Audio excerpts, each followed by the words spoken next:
Also investments, Saudi investments in Pakistan in various fields, walks of life, where our Saudi brothers earn profits.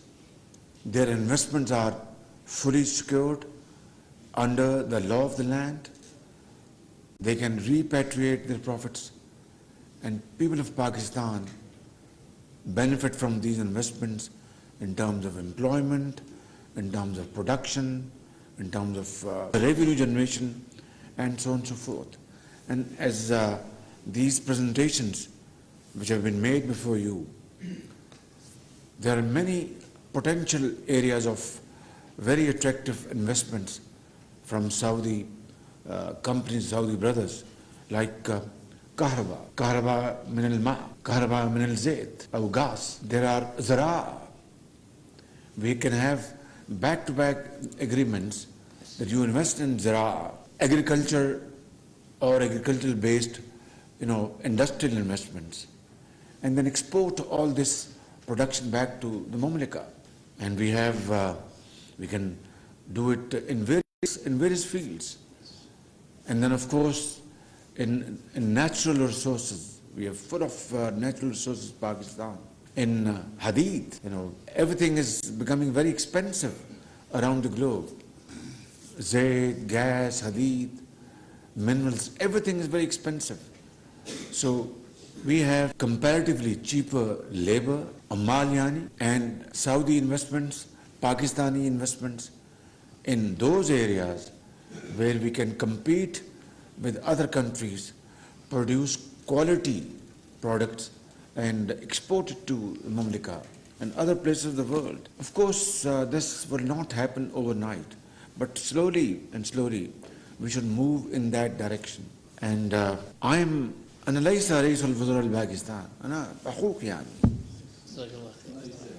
والله العظيم أخوك يعني، موجود هنا للخدمة، أي خدمة على راسي أي وقت يعني، مستعدين، نحن مشتاقين. We are here to serve you, remove any kind of red tapeism, any kind of bureaucratic problems. We have no words to thank His Royal Highness when he offered straight away $1 billion investment in Pakistan straight away. So we need to create feasibility. We are ready to sit down with you. Our experts, our honorable ministers are ready to sit down with you, prepare feasibility for such a viable project. And Saudi and Pakistani businessmen together, the government of Saudi Arabia and the government of Pakistan can sit down together and come out with option 1, option 2, option 3. I mean, there are many. For example, providing drinking water in Medina and Karachi. It's the largest city of Pakistan. So this can be a bankable, feasible proposition. And there are many others. And then I remember in 1920, Akhil Kareem, if I remember correctly, لا نسيتها يعني أنا عارف كذا يعني. That refinery in Pakistan. Yes. So we are ready to sit down and discuss about that refinery. And this is a need of the hour. And many other such proposals. The world has changed. Crown Prince has transformed Saudi Arabia. It's become one of the most modern countries, not only in the Muslim world, but around the globe, yet keeping its culture, Islamic values intact. That's extremely important and gratifying. So I think we are here, we sit down, and we meet. Millions of Muslims visit Saudi Arabia every year, and hundreds and thousands of Pakistani people go over there and go to Medina Munawwara, Makkah Mukarramah. They do shopping in Jeddah, and of course. But now we need investments. We need تجارة. هذا نقطة مهمة جدا أخي الكريم. ضروري جدا. لازم هذا الخبز بعد السياسة أو شيء أخرى. صحيح ولا لا يعني؟ أكيد 100%. So let's really focus on business and trade and investments.